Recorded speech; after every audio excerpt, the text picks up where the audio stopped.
from my perspective, from my analysis. We have first extremes of ideology and extremes of, that come about through thought or coming across wrong information or misinformation. And this wrong information or misinformation is either the ignoring that which is universally known to be ethical and good, and to transgress those things that bring about justice in the society. And this is articulated through certain ideologies and certain thinking, or inappropriate thinking. Many times it's uneducated. It's thinking or ideology is not based upon sound reason, rationale, and logic. Let me give you one example of such an extreme that would not necessarily be violent, but according to the Islamic context, it would be an extreme.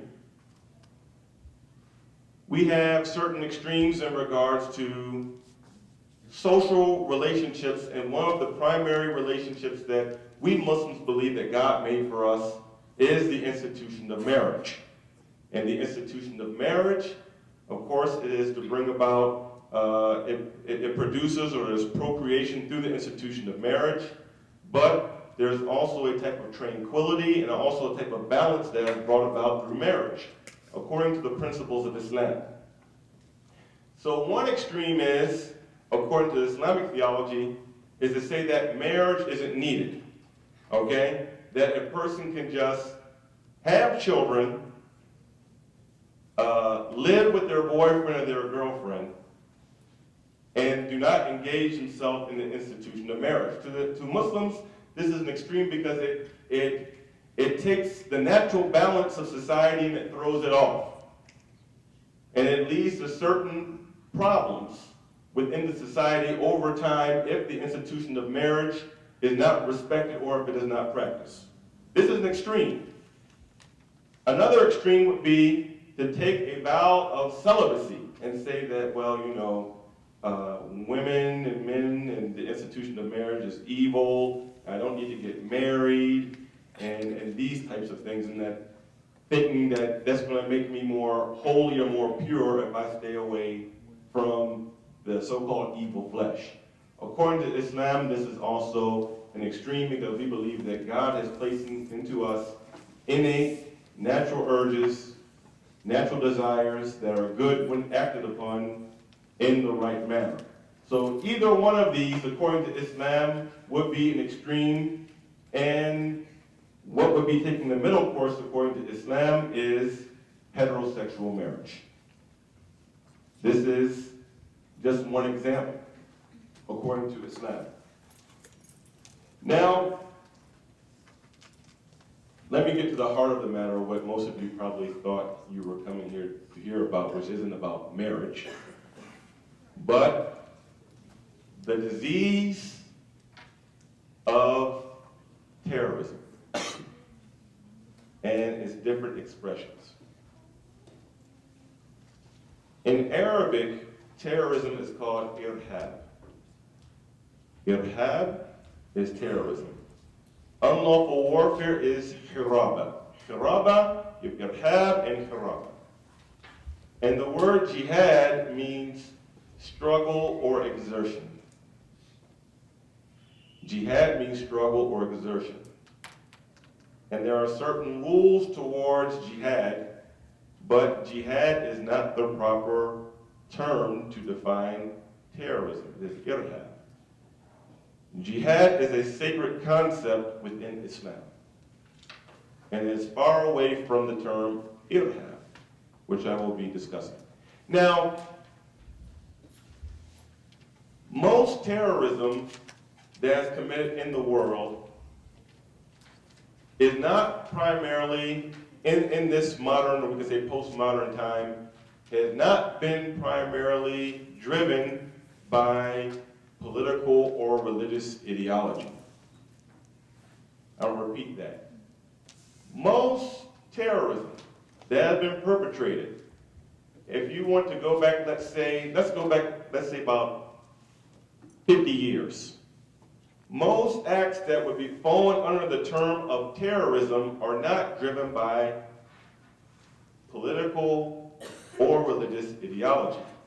First, let me backtrack and give you a commonly accepted definition of terrorism, which is, just very briefly, the unlawful or threatened use of force or violence against a group of people or government that is driven to cause harm upon a civilian population. It's just basically primarily what the definition of terrorism. Terrorism could be committed by an individual, it can be committed by a group, or it can be committed even by a government. That's why the term we have called state-sponsored terrorism. These all can be entities that can perpetrate terrorism. So now, but for the most part, if you were to read what many of the more reputable terrorism or counterterrorism experts say, that terrorism is primarily driven by two factors, primarily, which then may influence someone's political ideology, but there are two primary factors why terrorism is committed. The first is oppression and marginalization, feeling oppressed or feeling marginalized. And a person can feel oppressed or feel marginalized even if they have a father who is a multi-millionaire Nigerian banker.